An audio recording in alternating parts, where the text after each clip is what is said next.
Welcome everyone. We began our journey through mystical material some time ago with a brief survey of various mystical themes and how they influenced Islamic traditions.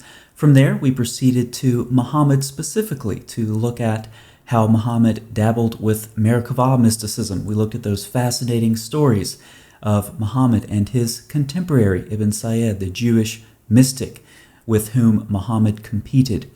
We saw there that Muhammad and Ibn Sayyid both exhibited some practices characteristic of divination. They would both, for example, wrap themselves in a garment or in a cloak in an attempt to induce a state of mystical contemplation, during which Muhammad, of course, hoped to receive some divine knowledge. Recalling that the Quran calls Muhammad the Cloaked One, we then turned our investigation to the Quran itself, where we saw that indeed some ancient mystical exegesis had been imported into the Quran as history, certainly a divine error by Allah.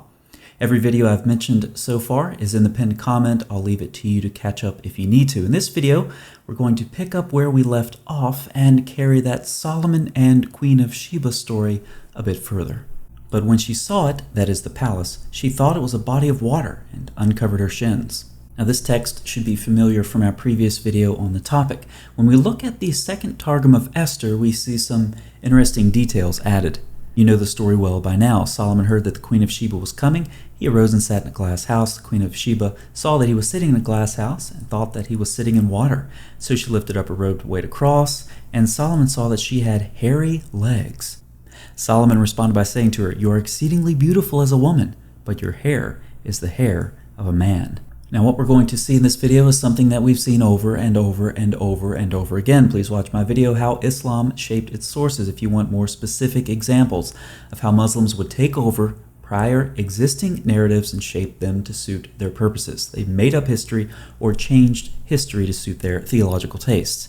Jacob Lasner says it well. Thus, the story of the ancient Israelites, the episode of Solomon, and the Queen of Sheba included was a history that Muslims appropriated and refashioned to suit their own historic consciousness and worldview. That Muslims hijack history and make it their own is blatantly obvious to everyone except for Muslims.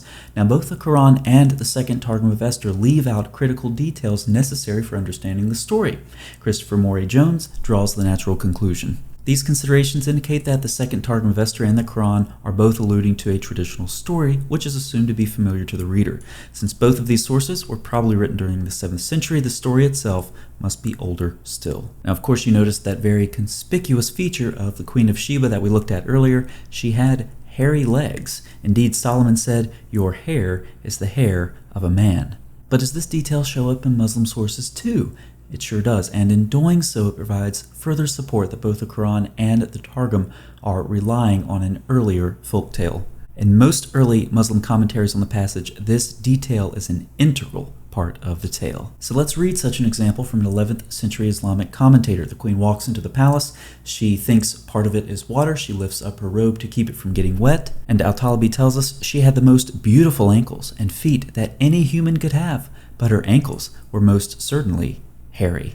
So this really attractive queen, but she has hairy ankles. What do? Solomon didn't know. He asked the jinns. The jinns didn't know. Then he asked the Satans. The Satans, fortunately, had a wonderful idea. They found a way to mix some chemicals together to remove the leg hair. The tafsir continues. Ibn Abbas related that was the first time a depilatory was used. Solomon then married her. Ibn Abbas, such a wise man. When demonstrably unhistorical stories show up in the Quran, some Muslims will back up and say, but it's a symbolic interpretation. So what would the interpretation be? What would the meaning of such a narrative be to these early Muslim commentators?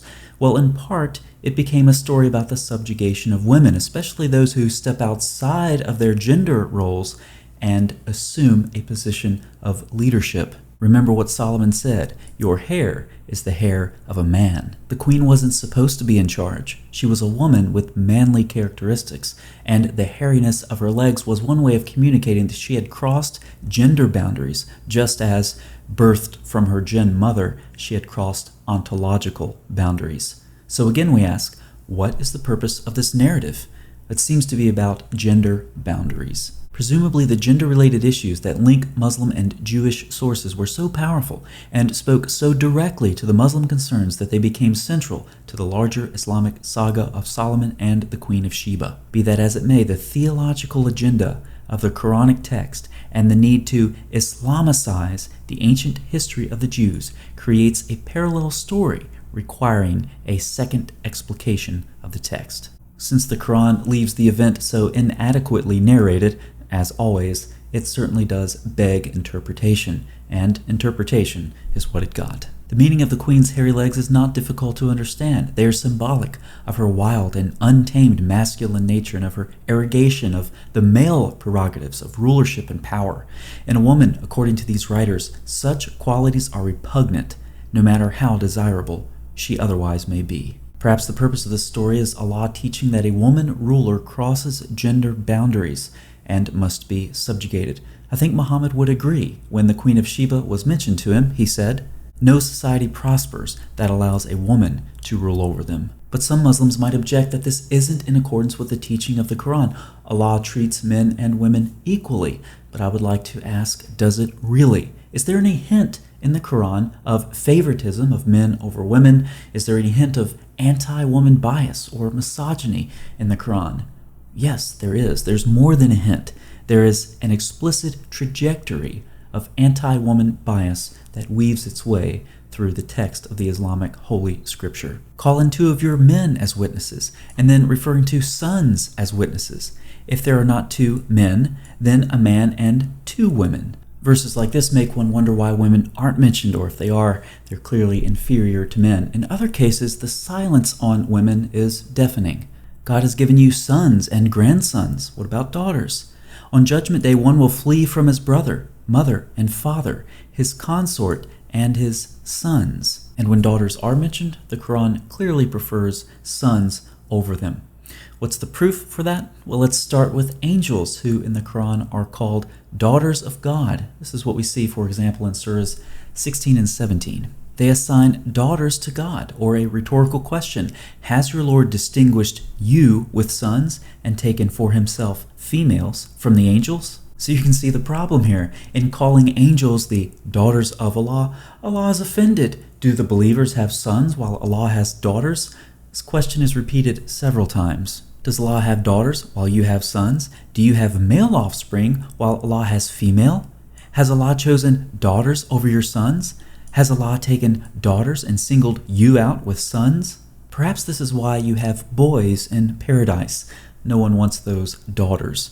Among the believers in paradise will circulate boys of their own, boys of eternal youth, and Allah will increase you with wealth and sons. So things go from bad to worse. Not only have we seen this story about Solomon, and the Queen of Sheba gives us an example of a historical error in the Quran, but it also gives us the example of a story that lended itself to a certain interpretation among early Muslim commentators. That interpretation was effectively about the subjugation of women and how inappropriate it was for the Queen of Sheba to step outside of her gender role and become a ruler. What was a story of international politics in the Bible became a story of gender politics in the Quran. Not only that, but we saw that Allah himself in the Quran prefers sons against daughters, both in this life and in the hereafter. Thanks for watching.